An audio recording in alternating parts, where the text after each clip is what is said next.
बिस्मिल्लाहिर्रहमानिर्रहीम। अस्सलाम वालेकुम नादरीन, मोहसिन नकवी साहब पर इस्लामाबाद के अंदर FIR बड़ी खौफनाक दर्ज हुई है। और ये मामला क्या है?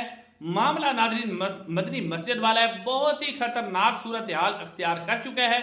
FIR के अंदर क्या लिखा गया है और किस तरह की तौहीन मजहब की जो FIR है वो मोहसिन नकवी साहब पर काटी जा रही है, वो डिटेल आपके सामने रखते हैं। उसके अलावा नादरीन, मुस्लिम लीग नून जो है अचानक से वो पाकिस्तान तहरीक इंसाफ से माफिया मांगने लग जा रही है, माफिया मांग रही है और पब्लिकली माफिया मांग रही है। और साथ साथ जो है मुज़ाकरात की तरफ जो है मामला एक मतलब फिर बढ़ते हुए नजर आ रहे हैं। ये इसकी क्या डिटेल है वो भी आपके सामने रखते हैं। और सबसे बढ़कर जो पाकिस्तान ने इसका इस वक्त जो खैबर पख्तूनख्वा का सूबा है उसके अंदर सिलाबी जो सूरत हाल है और बुनेर के अंदर जो ऑपरेशन हो रहा है, सूरत हाल इंतहाई खतरनाक हो चुकी है। 250 से ज्यादा अफराद जो है वो शहीद हो चुके हैं और बड़ी खौफनाक वीडियोज हैं जो मैंने आपको दिखानी है। उसमें आप सैलाब की सूरत हाल देखेंगे तो आपको अंदाजा होगा कि खतरनाक कितनी सूरत हाल हो चुकी है। नादरीन, सबसे पहले आप देखें कि मोहसिन नकवी साहब का मामला क्या हुआ है। नादरीन, मदनी मस्जिद को गिराया गया था। अब ये स्क्रीन पे आपको FIR नजर आ रही है। SHO जो है उनको बाकायदा तौर पर एक दरखास्त दी गई है, गुजारिश की गई है। उसके अंदर कहा गया है कि रावल डैम के करीब मदनी मस्जिद जो कि क़याम पाकिस्तान से पहले तामीर हुई थी, महकमा औकाफ के जेरे निगरानी थी, जो कि बतरीज 8/10/2025 को शहीद कर गई। इस दौरान मस्जिद में मौजूद कुरान पाक की बेहुरमती की गई और उन्हें मुख्तलिफ मकामात पर बिखेरा गया जो शहर इस्लाम की तौहीन है। इस अलमनाक वाक़े पर अवाम और उलमा के अंदर शदीद गम व गुस्सा पाया जाता है और ये ताज़ीरात पाकिस्तान के तहत संगीन तरीन जुर्म है। और इसके तहत लिखा गया है कि दफ़ा 295A जो है दानिस्ता और बददियानती से मजहबी जो मामलात है उनको मजरू करना, उसके बाद कुरान पाक की बेहुरमती करना, और दफ़ा 297 जो है उसके तहत इबादत गाहों में मुदाखलत या नुकसान, और मजहबी जो दफ़ा 298 है मजहबी जज्बात को मजरू करना। और ये मुकदमा किसके खिलाफ है? मोहसिन अली नकवी वज़ीर दाखिला, chairman CDA, DC Islamabad, IG police Islamabad और दीगर इंतजामी अफराद, दर्जनों नामालूम अफराद के तहत ये मुकदमा दर्ज किया जाए। अब नाज़रीन, ये मामला इंतहाई खतरनाक हो चुका है और इसमें इस्लामाबाद की इंतजामिया जो है वो कह रही है, आपको याद होगा कि मदनी मस्जिद को शहीद करके वहां पौधे लगा दिए गए थे। और ये जो हमारी स्टैब्लिशमेंट है ना, आपने देखा कि PTI वर्कर पर किस तरह ये क्रैकडाउन करते हैं, किस तरह उनके ऊपर झपटते हैं। ये कमजोर के ऊपर बहुत जुल्म करते हैं, लेकिन जो इनको आगे से आंखें दिखाए, अब जो मौलाना फजल रहमान साहब की जमात है, जब वो अपनी आंखें दिखाने पे आती है ना तो ये हिल नहीं सकते। अब जनाब ये घुटने टेक के खड़े हुए, बाकी मस्जिदों को इन्होंने शहीद करने से भी इनकार कर दिया है और झुक गए। और साथ साथ जो है अब उनको अलग से जगह दी जा रही है मदनी मस्जिद की, और तामीर भी अपनी तरफ से करके दी जा रही है। ये नाज़रीन सूरत हाल है। अब नाज़रीन, अगली सूरत हाल भी बड़ी अहम तरीन है कि सैलाब की सूरत हाल से आने से पहले नाज़रीन, सैलाब बहुत ही खतरनाक सूरत हाल है।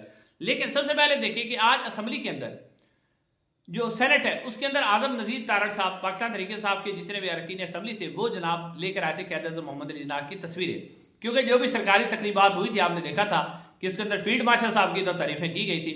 यानी पाकिस्तान की आज़ादी के दिन को भी फौज ने कब्जा करके दिफा का दिन बना लिया है।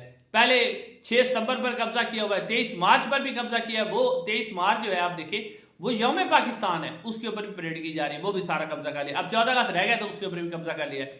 तो इसके ऊपर पाकिस्तान तहरीक साहब ने जब भरपूर एहतजाज किया तो आजम नजीर तारड़ साहब ने एक तो पाकिस्तान तहरीक साहब की सतैश की, तारीफ की कि आप लोगों ने बहुत अच्छा इकदाम किया है, हमसे ये गलती हुई है, हम अपनी गलती तस्लीम करते हैं। क़यादत मोहम्मद अली जिन्ना को कोई मैनेज नहीं कर सकता, हम खुद क़यादत के पैरोकार हैं। और उन्होंने कहा कि हम इसकी तहकीकात करवाएंगे, ये इंतजामी तौर पर, यानी अब किसी बेचारे छोटे अफसर को बलि चढ़ाया जाएगा कैसा हुआ। हालांकि जानबूझ के इसके अंदर आप देखें तो फील्ड मार्शल साहब भी शामिल है, सारे शामिल है जिन्होंने ये तस्वीरें हटवाई हैं और फील्ड मार्शल साहब के अपनी बड़े बड़े पोस्टर लगवाए हैं। आजम नजीर तारड़ साहब ने नाज़रीन दोबारा कहा कि हम पाकिस्तान तहरीक इंसाफ से मुज़ाकरात करना चाहते हैं और हम चाहते हैं कि मामला मिलकर तय किए जाए। अब नाज़रीन, मुस्लिम लीग नून अचानक ऐसे क्यों हो गई है? उसकी बुनियादी वजह यही है कि इस वक्त इस्टेब्लिशमेंट और नून लीग के दरमियान तल्लुकात इंतहाई खराब हो चुके हैं। इस्टेब्लिशमेंट उन्हें बता चुकी है कि अगर आप मुझे यानी एक्सटेंशन का मामला अगर आप हल नहीं करेंगे तो शाह महमूद कुरैशी साहब के हवाले से बताया जा रहा है कि हम PTI के साथ मुज़ाकरात करके फिर आप लोगों की छुट्टी करवा देंगे। और फिर सबसे बढ़कर ये जो अबली एक सर्वे आया पॉलिटिकल रीडर का, रिपब्लिक पॉलिसी ने जो सर्वे कराया है, उस सर्वे के बाद नून लीग अब ये समझ चुकी है कि एस्टैब्लिशमेंट से अगर हमारे मामला खराब हो जाते हैं तो अवाम के दरमियान हम खत्म है। अब ना ये सर्वे करवाया गया है, इसके अंदर आप सर्वे के अंदर देखिए कि आपको नजर आ रहा है, और ये सर्वे कहाँ करवाया गया? लाहौर के अंदर। लाहौर क्योंकि नून लीग समझती है कि लाहौर हमारा गढ़ है। अब उसके अंदर जो सर्वे करवाया गया है उसमें सियासी लीडर्स के हवाले से पूछा गया, तो लाहौर के अंदर से जो इमरान खान साहब है, लाहौरियों ने 56%, 56% लोगों ने कहा कि इमरान खान साहब एक बेहतरीन लीडर है। नवाज शरीफ 17% थे, और जो बिलावल भुट्टो वो 3% है। तो यहां से आप देखिए किधर 56% है और किधर 17% है, जिसको गढ़ कहा जाता है। अगर लाहौर में ये हालत है तो पंजाब में से तो वैसे ही नून लीग फारिग है।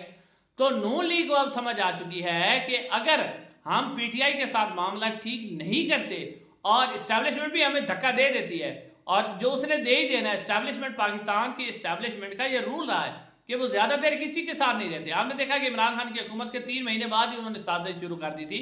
वो तो कोविड की वजह से हालात 3 साल तक गुजर गए, वरना नहीं चलने थे। तो नून लीग अब दूसरी पॉलिसी अख्तियार कर रही है, इस्टेब्लिशमेंट को आंखें दिखाने की कोशिश कर रही है, और पीटीआई से जो है वो हाथ जोड़ने की कोशिश कर रही है कि किसी तरीके से अवाम के अंदर उनकी पजीराई हो सके। अब देखते हैं कि पीटीआई इसके ऊपर क्या मौक़िफ़ अख्तियार करती है, क्या वो मुज़ाकरात के लिए हाँ करती है, क्योंकि इमरान खान साहब तो पहले कह चुके हैं कि सियासी जमातों के साथ किसी किस्म के मुज़ाकरात नहीं होंगे। अब नाज़रीन, अगली जो आपके सामने रखनी खबर खैबर पख्तूनख्वा से, बहुत ही खतरनाक सूरत हाल है। वीडियोज़ आप साथ साथ देख लें, स्क्रीन पे हम पर तबाह कौन सूरत हाल है, इतनी खौफनाक वीडियोज़ आ रही हैं सैलाब की सूरत हाल।